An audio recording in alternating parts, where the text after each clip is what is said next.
Assalamualaikum warahmatullahi wabarakatuh. Perkenalkan, nama saya Audina El Rahma dengan NIM 21103040166.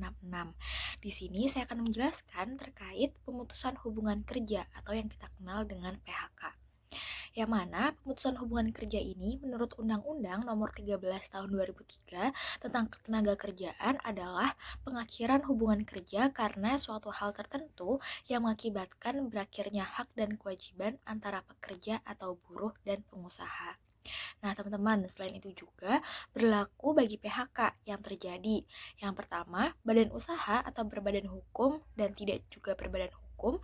Lalu yang kedua, milik perseorangan, milik persekutuan, dan juga milik badan hukum. Lalu yang ketiga, dimiliki oleh swasta maupun negara. Dan yang terakhir, usaha-usaha sosial, usaha atau usaha lain yang mempunyai pengurus dan mempekerjakan orang lain dengan membayar upah atau imbalan dalam bentuk lain. Nah, selanjutnya di sini saya akan menjelaskan terkait jenis-jenis pemutusan hubungan kerja atau PHK. Yang pertama itu ada pemutusan hubungan kerja demi hukum, yang mana pemutusan hubungan kerja yang terjadi dengan sendirinya demi hukum. Menurut pasal 603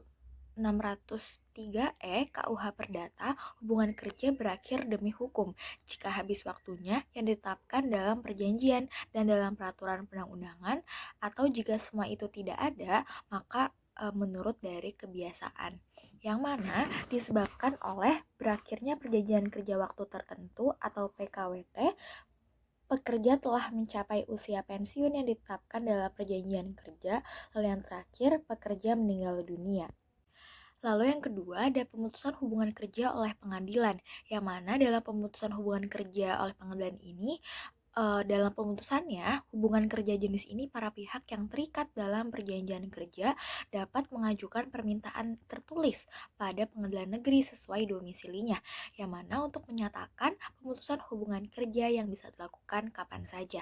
Lalu yang ketiga, pemutusan hubungan kerja oleh pengusaha, yang mana pemutusan hubungan kerja berdasarkan kehendak dari pengusaha karena adanya kesalahan atau pelanggaran yang dilakukan oleh pekerja atau buruh, atau karena faktor lain seperti pengurangan tenaga kerja, perusahaan tutup karena merugi, perubahan status, dan hal lain sebagainya.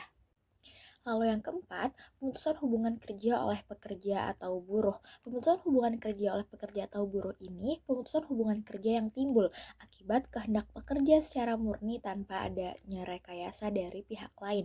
Pemutusan hubungan kerja oleh pekerja atau buruh bisa dilakukan dengan mengajukan permohonan pada lembaga penyelesaian hubungan industrial.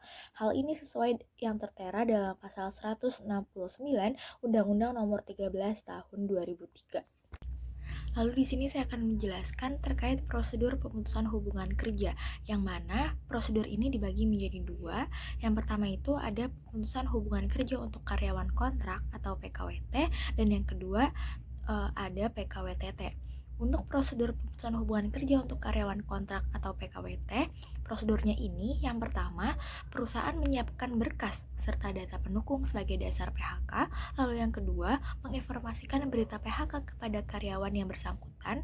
Yang ketiga, melakukan musyawarah untuk mencari kesepakatan dua belah pihak.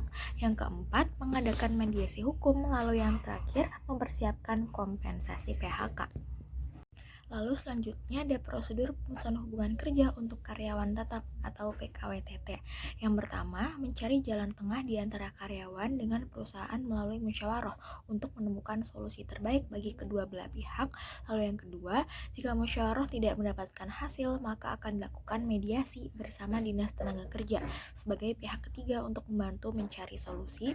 Lalu yang ketiga, jika mediasi dengan Dinas Tenaga Kerja juga tidak berhasil mencapai jalan tengah, maka akan diadakan mediasi hukum ke pengadilan hubungan industrial lewat surat permohonan secara tertulis.